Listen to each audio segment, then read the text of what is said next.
ಜೋಗದ ಸಿರಿ ಬೆಳಕಿನಲ್ಲಿ, ತುಂಗೆಯ ತೆನೆ ಬಳುಕಿನಲ್ಲಿ, ಸಹ್ಯಾದಿಯ ಲೋಹದ ದಿರ ಉತ್ತುಂಗದ ನಿಲುಕಿನಲ್ಲಿ. ಅದು ಜಿಯಾಲಜಿ ಟೀಚರ್ ಆದ್ದರಿಂದ ನಾನು ಭೂವಿಜ್ಞಾನದ ಮೇಸ್ಟ್ರ್ ಆಗಿದ್ದರಿಂದ ಅದು ಬರೆಯೋಕ್ಕಾಯಿತು. ಯಾವುದು ಅದಿರಿನ ಬಗ್ಗೆ ಎಲ್ಲರ ಬೇರೆ ಕಲ್ಪನೆ ಹೊಡಿ. ಆಮೇಲೆ ನಿತ್ಯ ಹರಿದ್ವರ್ಣವನದ ತೇಗ ಗಂಧ ತರುಗಳಲ್ಲಿ ನಿತ್ಯೋತ್ಸವ ತಾಯಿ.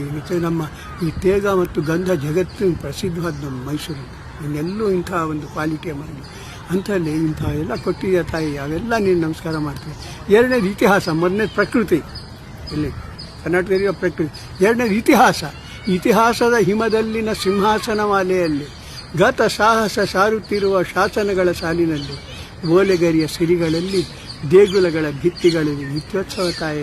ನೆಕ್ಸ್ಟ್ ಇತಿಹಾಸದ್ದು ಎರಡೆರಡು ಲೈನು ಜ್ಞಾಪಕ ಇಟ್ಕೊಂಡು ಕೆಳಗೆ ಹೋಗೋದು ನನ್ನ ರೂಮಲ್ಲಿ ಬರೆಯೋದು, ಮೇಲೆ ಬರೋದು. ಮತ್ತೆ ಈಗ ಕತ್ಲೆ ಅಲ್ಲ, ಅದು ಮೇಲೆ ಮಾಳಿಗೆ ಮೇಲೆ ಎರಡು ಲೈನ್ ಹೊಳೆದಾಗ ಅದಂತ ಬಾಯ್ಪಾಠ ಮಾಡ್ಕೊಂಡು ಹೋಗಿ ಕೆಳಗೆ ಬರೆಯೋದು. ಹೀಗೆ ಬರ್ತೀನಿ ನಾನು ಅದನ್ನು.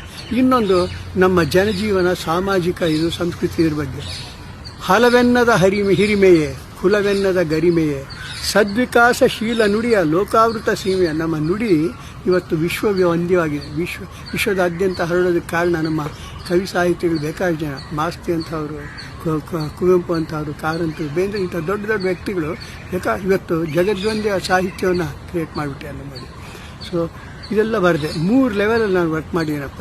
ಒಂದು ಪ್ರಕೃತಿ, ಇನ್ನೊಂದು ಇತಿಹಾಸ, ಇನ್ನೊಂದು ಸಾಮಾಜಿಕ ಜೀವನ ಮತ್ತು ಸಂಸ್ಕೃತಿ.